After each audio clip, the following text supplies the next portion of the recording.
This is Carol of Melvin Carroll.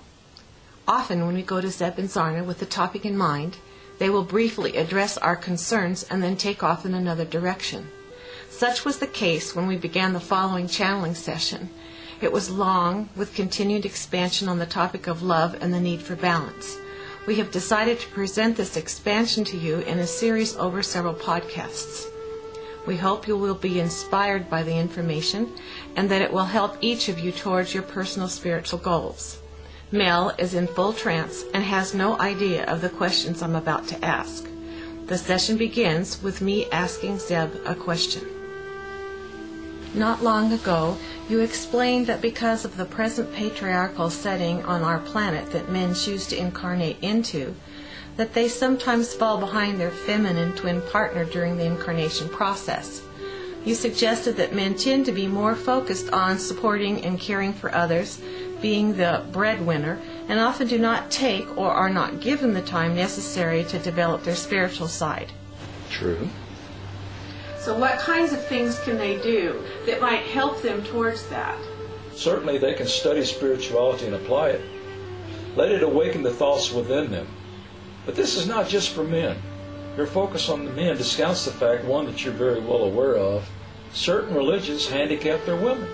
Yes. In other words, any time a woman follows the strictures of a religion so much that she is willing to give up her power, her freedom, her existence to the male counterpart, then she has lost something. She has lost her sovereignty. True. The balance. The balance. And it's not only in parts of the world. It's where you live. It occurs every day. Yes. In every different way. Yes. She has to strengthen her masculine side to be more balanced. It's no different than the man needs to slow down, enjoy that which he and she have created jointly. If men would spend more time relieving the woman from her work just a little bit, he would appreciate her side a little more. If he completely separates himself from that side, then he will not be appreciative of what it is that she does. And it is that appreciation above all things that she seeks and longs for in her counterpart. This is true. So these are balances that are practiced. What can you do? Experience the other. In most cases, everyone has their own gender role down pat.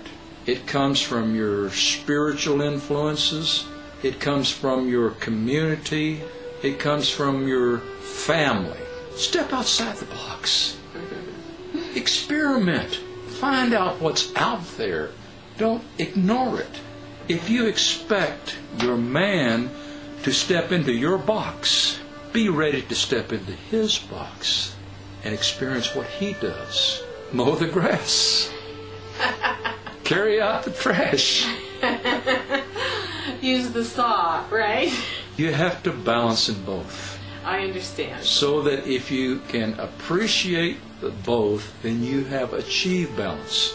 I know that you didn't mean to imply that just because a woman stays at home she cannot achieve balance. Oh, no. Okay. No. If she stays within her role type as a homemaker, I won't call her a housewife. Thank you for that. But a homemaker, and does nothing to experience the larger community, all the many other myriad things that go on that make life beyond the microcosm of your family, then you will find the balance. It's when both of you have this balance that you have this power of the universe, the power of the law of attractions that draw twin souls together. If you think for a moment, you will not be drawn and united with your twin soul while you are needful of your twin to fulfill a part of your life. That is not the way it works. When you are needful, that means that you have not reached a level of balance in your own life. Yet you expect to be able to draw into your life this opposite gendered, same soul individual that we call a twin soul.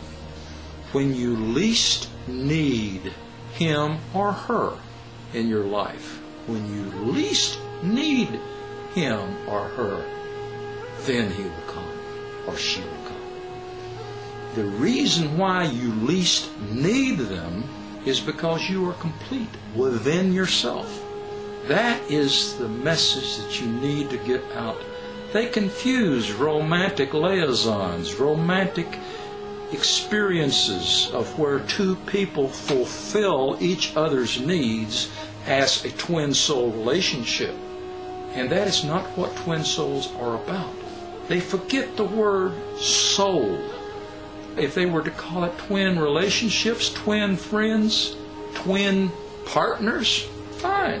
But when you speak of twin souls, you're speaking of something that is of the divine, that is of God, that is of the innermost you. That is what the whole path of the soul is about. It's not about how you learn. You don't learn balance. You do balance. It's something that you accomplish through doing. Yes, reading and practicing and incorporating the 7 powers of the gratis principle, the powers of love. When you accomplish those 7 powers, that's in your ebook, when you internalize them, then you will realize the completion and the fulfillment of your life. And it takes many, many cycles. It's very difficult for one to change what they grew up with, to say, I recognize it's right to be, but it's not me anymore. Stepping away from those religious dogmas that tend to bind instead of free. I don't know where else we would want to go with this. Well, I think that we have exhausted our time limit. This concludes our session for this evening. Those who are interested in checking out our website, zebandzarna.com, can visit and leave questions if they like. Be love. Zeb and Zarna.